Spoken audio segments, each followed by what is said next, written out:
who used to be a pimp who's now become a preacher, and he's now Bishop Don Juan Magic somebody. I don't know what he is. But this brother I don't know how he got so much gold on him.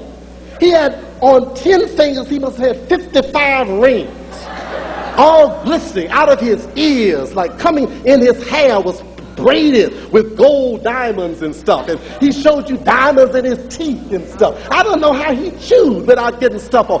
The idea is that his manhood was not in who he could beat up. His manhood was not even in the women he was pimping when he was a pimp before he became a preacher, which may be very similar. That's another story. But the idea is that, not all preachers now, please, not all. But his personhood was defined exclusively by that. Now, you know, we get the raw pictures of the brothers on the block. You know, in the hood, we see the brothers in their one-dimensionality raw. You know, broad brother, stone complete stud. That's all he is, a stud. Then there's one who's a stone complete killer. He's a killer. That's all he is. Then there's the stone complete dollar man, the more money man, and that's all he is. Of course, once we've been socialized into Euro-American realities, we become more subtle about it. So brothers pretend to really be interested in law school, but they just want to get closer to sisters who they can talk down more heavily. Then there are those who somehow claim to be interested in being in business, but what they're really interested in is trying to get more money. To have more money simply for the purpose of having more money. But they claim to have a business acumen, an entrepreneurial agenda, which is a commitment to the broader cosmological explosion of building economic. They want more money in their individual pockets, and that's it. Now, we are talking about then this process of being preoccupied with one dimension of who we are. Now, to restore black hole men, first of all, we need a conceptualization. We need a conceptualization. And the conceptualization grows out of a view of who we are from our perspective. Now, let's be very clear about this. We know that the African-centered perspective is idealistic. Yes, ain't nothing wrong with that. Every conceptual system is idealistic. Don't be foolish. Capitalism, democracy, communism, you name it, realism, Christianity, Islam, Judaism, any system of thought is fundamentally ideals. It is set on a set of pinnacle ideals that if things go right, if things work right, if things look right, this is the way it will look. So what we say unabashedly, that the source of our ideals have grown out of an African idealism. No, Africa doesn't look like this today. I've been to Africa. I ain't no fool. No, it isn't perfect in every dimension. No, male-female relationships are not perfect. No, young people are not initiated perfectly. No, we don't have any pyramid construction company today over in Cairo, Egypt, that we can go back and bring over today and build housing projects that look just like the pyramids. No, the Meta Netra is not fully understood the way it was conceptualized long before there were vowels put into it. Now, we know that.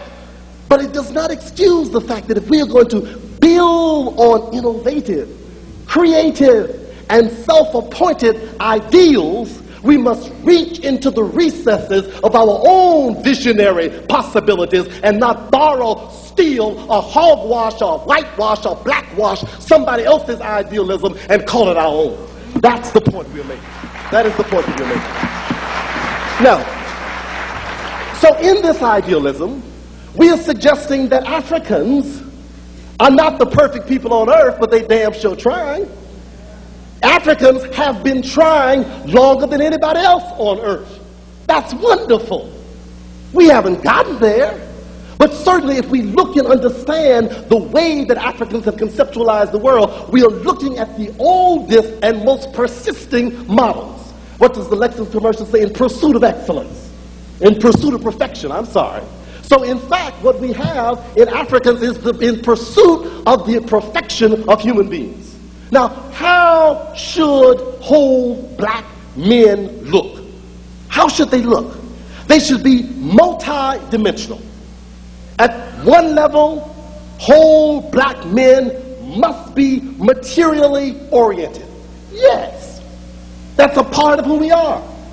If you're going to be a whole person, you've got to be concerned about your body. You've got to worry about what you eat.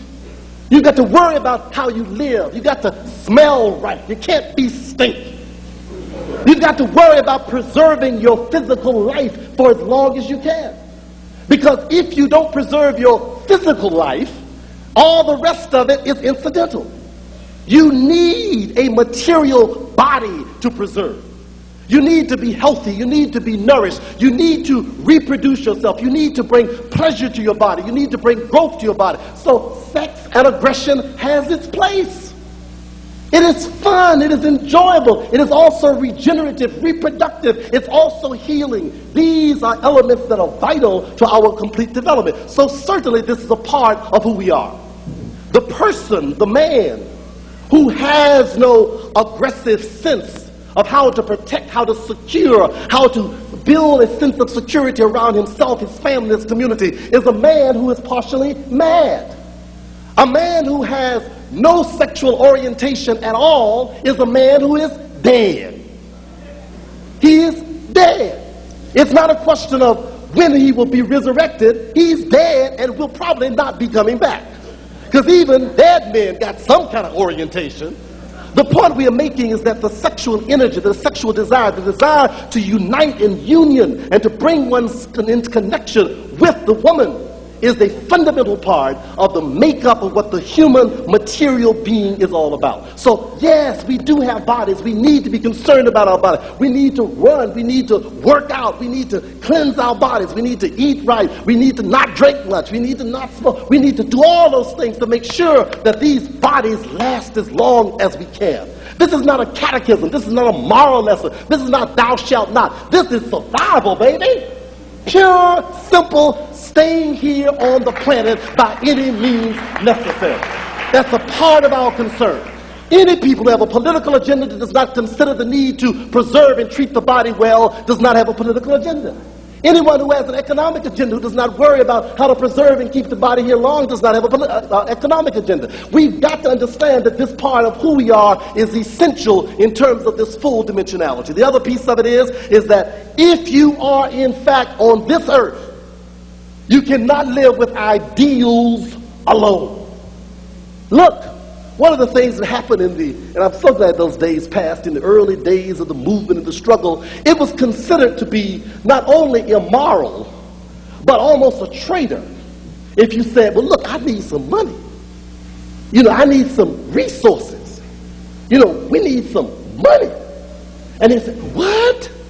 Brother, don't you know that's capitalism?